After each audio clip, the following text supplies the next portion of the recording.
Off the northeastern coast of mainland Palawan lies the Calamian group of islands, which are comprised of 4 large mountainous forested islands: Busuanga, Calawit, Culion, Coron, and about 95 smaller ones. Coron, the main town in the area, is situated on Busuanga, a natural fortress of sheer limestone cliffs. In Coron, glance out of the tiny window of your aircraft and you'll be blown away. Below, you will see an expanse of vivid greens against softer-hued fields, hills, trees, and rocks.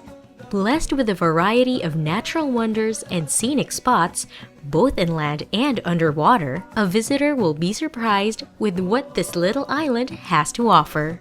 Coron, hindi siya Coron. Ang talagang Coron yung Coron Island. Ngayon yung Coron na yan, part ng Busuanga yan. Yung mga tao dyan nag-originate sa Culion. Yung panahon ng mga Kastila, dyan sila nakatira. Ngayon nung natalo na yung Kastila ng Amerikano, yung mga tao dyan sa loob sa Culion, dinala nila sa Coron Island. Ngayon yung mga tao sa Coron Island, dahil walang hanap buhay dyan, bumabalik sa Culion. Para matapos na yan, yung ginawa ng Amerikano, nilagyan nila ng mga lepers. Ngayon yung tao, takot sila sa lepers, bumalik na sila sa Coron Island. Kaso wala kang hanap buhay dito. Kaya dito sila napunta sa Busuanga, na ngayon tinatawag na rin na Coron. It came from a native term meaning pot. Nachichirok ang kurong, which means nasusunog na raw yung palayok. If we look at it from a Christian's perspective, yung mga Muslim raiders, para silang mga pirates, para silang mga bandits, but they are not. If we look at the things from the Muslim perspective, they're just trying to regain what was rightfully once theirs. Yung territory nila na na-lost nila, they were trying to regain those lands. It was a showdown with Spain. Doon unang narinig yan ang salitang kurong. Ang tunay na natives dito, mga Tagbanwa. Ngayon, yung mga Tagbanwa nakatira yan sa tabi ng dagat. Ang hanap buhay nila either fishing or kukuha sila ng bird's nest. Yung ibang Tagbanwa na ayaw sa dagat, kumuha ng bird's nest, nag-farmer. Tawag sa kanila ngayon, Kalamyan. Kaya magkaiba dialect yan. Tagbanwa, Tinagbanwa, Kalamyanis, Kuyunin. Kuyunin is a Tagalog term referring to Kuyono. Kuyono is English referring to the people of Cuyo Island and the language in Cuyo Island. Tourism in Coron is well developed, with sleek, environmentally sensitive resorts competing for the higher end of the market and well-organized operators offering diving and kayak tours. We are very blessed to have natural resources and destinations here in our humble town, Coron, Palawan. So I think ito po yung mga advantages namin over other places because natural po yung lahat namin dito, itong mga pinupuntahan ng mga turista. Ang sikreto po siguro ng Coron kung bakit napaka-successful ng aming tourism industry is that maganda po ang relationship ng local government and the private sector. Kung kaya't ang aming pong mga projects and plans ay maayos po namin na isasagawa at na-implement. Masyado po kaming nagugulat sa paglaki ng aming tourist arrival. So, Coron sa ngayon po ay nangangailangan po ng maraming trainings para sa dumadami naming turistas. Marami pong problema ang kaakibat ng turismo. At present, meron po kaming power shortage. Sa waste management naman po dahil dumadami po ang mga turista, napakarami po ding dala nilang kalat at iiwan ng mga kalat. Ang mga taga-Coron po ay parang engaged sa tourism industry. Ang nakakatuwa po, lahat po kami nagiging concern na sa paligid namin dahil alam po namin na ito na po yung bread and butter namin sa panahon ngayon. Nakakatawa nga po dyan yung mga fishermen namin dati. Naging tourist guide na po sila, naging tour boat operator na sila. Intensify din naman po yung mga pagpapatupad ng mga batas namin patungkol po sa pangangalaga ng kalikasan at ng karagatan. Enchantingly, the island remains natural, with no permanent structures usually associated with popular tourist destinations in the country. But more than its wonderful natural features, Coron Island is also an important cultural site in the Philippines because it is the ancestral domain of the Tagbanwa, one of the indigenous tribes in Palawan. In fact, this is precisely the reason why the island remains free from commercial establishments, such as privately owned beach resorts, since the Tagbanwas are the sole owner of the whole island including its surrounding coastal waters by virtue of a certificate of ancestral domain title awarded to the tribe by the National Council of Indigenous People. Yung Coron Island ay na-applyan namin sa tawag na ancestral domain title.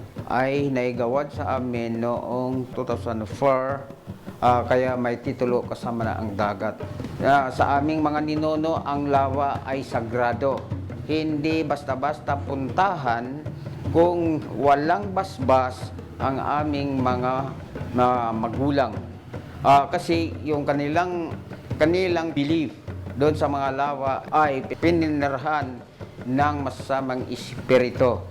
Kung sino ang bagong pumunta doon na hindi pa nakapunta sa lawa, ay mayroon silang basbas. Pagbasbas nila, yun, malaya na ang isang tao na pumasok sa lawa. Yung mga turista na dumarating, dadalang lumi, ay hindi namin pinapahintulutan. May mga gwardiya kami para mag-maintain ng kalinisan ng buong isla ng Coron. Napagaganda ang aming ugnayan sa mga turista. Mayroon kaming mga pinapatupad na mga alituntunin. Kabutihan naman ay nakikinig sila at marami silang paghanga na napagaganda aming lugar. Kaya kami ay nasisiyan din sa kanilang pagpupuri. In lieu of this biodiverse feature, Coron Island has a very high potential for ecotourism. In fact, it is one of the priority areas under the Sustainable Tourism Development of Palawan. However, the once-upon-a-time rich coastal areas of Coron Island is constantly facing threats from illegal fishing activities and waste disposal. Sustainable development is meeting the needs of the present generation without compromising the needs of the future generations. We minimize use of carbon, we minimize use of plastics, we respect the local culture, communities, and we practice yung sustainable use ng mga resources. Tinitignan namin lagi yung tatlong component, environment, social, economic. So when we take care of environment, napakayaman ng resources natin, mapapackage natin, mamamarket natin yung lugar ng maganda. Una, it will supply our primary needs. Pangalawa, kapag na-protect natin environment, nagkakaroon tayo sa marine protected areas. Ang community, kapag marunong mag-handle ng resources like marine protected areas, ang kanilang huhulihin sa buffer zone lang, may disiplina. So, dadami yung isda, magkakaroon ng supply. Tested na yung gantong formula, na if you protect the core zone, yung spillover, yung makukuha ng community. And there comes the third factor, yung economic. Diba, magbe-benefit na yung local economy. Resources, inalagaan ng community na enough yung kanilang needs. And then later on, may surplus sila.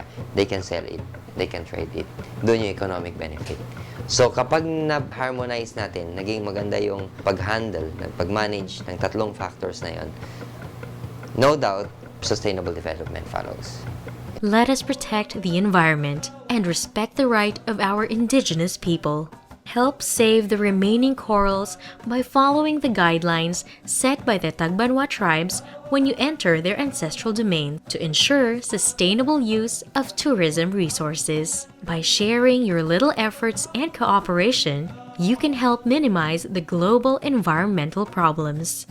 While Coron, Palawan may not be as popular as Boracay or Cebu as a summer destination, it is quickly becoming famous for all the good reasons. Its white sandy beaches and clear blue seas are probably one of the most beautiful in the world. The fact that it isn't as commercialized only adds to the serene experience of being in a place relatively untouched by modernization, making the island a true epitome of paradise away from the chaos of city life.